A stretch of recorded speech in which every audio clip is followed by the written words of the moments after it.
Morning, gearheads. It's been a while since I've given you an update. A couple people have asked if I've given up or what's happened, and the situation is that my job keeps me on the road from September, pretty much so through April.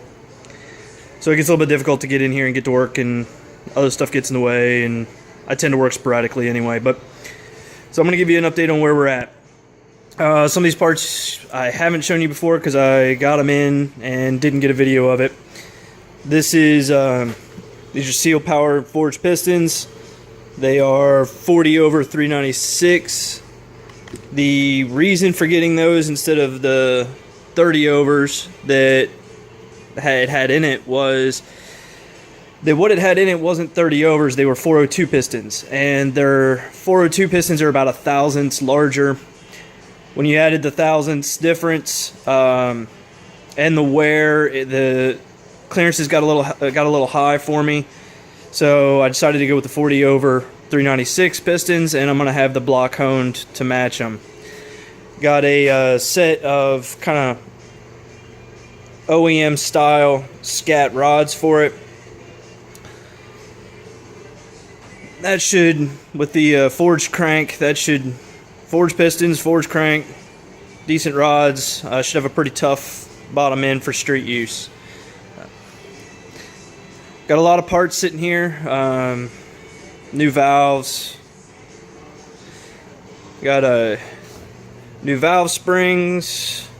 The old springs were pretty good springs. They seemed to bottom out kind of fast, and a couple of them were a little weak. I could just tell when I was pulling them off the engine that from sitting, they kind of wear out. This is the cam. I don't know if I've shown you this before. I've had this cam for quite a while. There's the specs on it. Let's see if I can get that in focus for you. It wasn't in focus, now it's out. There we go. So, not a huge cam, but big enough that I'm worried about the rockers. So I've decided to get a set of roller tip rockers for it. I don't have, the only thing I don't have right now, as far as I can tell, is push rods. But what I'm going to do is I'm going to get the engine all together with the new rockers and cam and all that other stuff. And I've got one of those adjustable rockers, or adjustable push rods. And I'm going to check and see what my length needs to be and everything else, so I make sure I order the right stuff so I don't have some valve train geometry issues. New shims, new locks. This was a little different, and I don't know if anybody else has dealt with this. If you have, please give me a comment. I'm used to seeing the standard style pickup with the baffle shield in it. And as you can see, that doesn't have it. And I ordered it as kind of the stock replacement. It wasn't a high performance anything. If anybody needs one, send me a message. I've got an extra big block oil pump that I have no real use for.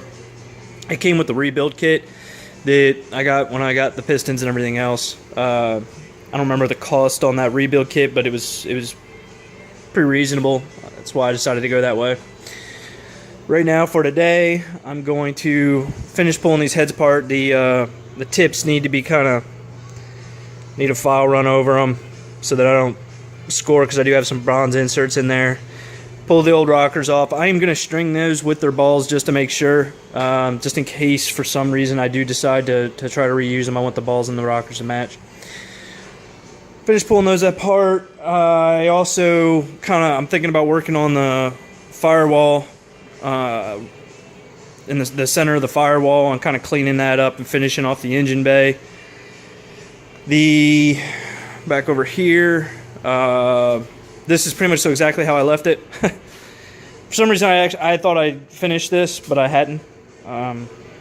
So you can see this, the brace is still cut, and I still got a hole for here, and this is a little monkeyed up, so I'm going to have to finish trimming and building new pieces for that. And that's the last of the metalwork. So after the metalwork's done, then put the car all back together for the most part, and then start doing body work. But just figured I'd give you an update, kind of show you. It takes quite a few parts when you're trying to rebuild something that's been sitting for a while. I don't really trust much of anything. The only thing I've got that I'm reusing right now is the time and chain set, because I know I put it on not that long before the car got parked. It's a nice, I'm pretty sure it's coils. It's a pretty nice time and chain set, so I'm not worried about that. And the water pump, my dad's giving me a bunch of crap about changing well, not a bunch, but some crap about changing the oil pump or the water pump, but I don't think I'm going to do it immediately. I may do it later, but that's really honestly about the only thing I'm thinking that isn't going to get either machined or changed. So that's where I'm at right now. I'll give you guys another update as kind of things progress along. I'm hoping that by the end of the summer, before I end up going back on the road, I'm going to have this thing all in epoxy primer, the interior in it, and the car under its own power. It may be a little lofty because I don't get to work a lot on this, only during the weekends, and other people kind of need time too. So we'll see how it goes, and have a good day. Thanks. Almost forgot I wanted to show you this. I don't know how many people can identify that, but that is what's left of a valve seal. The barrel part of it is just kind of separated from the actual seal, so that the seal goes up and down with the valve instead of staying sealed to the guide. Now here's the new ones that I've bought. They're lock-ons. I got a little piece of Teflon in there, and the ID of these is significantly smaller than that, so then you end up having to buy this reamer that reams the guide boss down to fit these lock-on studs. It's kind of a odd or funny story is that one of these barrel pieces, I don't know how it got down there, but I found one of these in an oil filter on this car years ago, so I knew they were bad. Other than that, I think that was all I kind of wanted to show you, but yeah, I think that's it. Alright, thanks.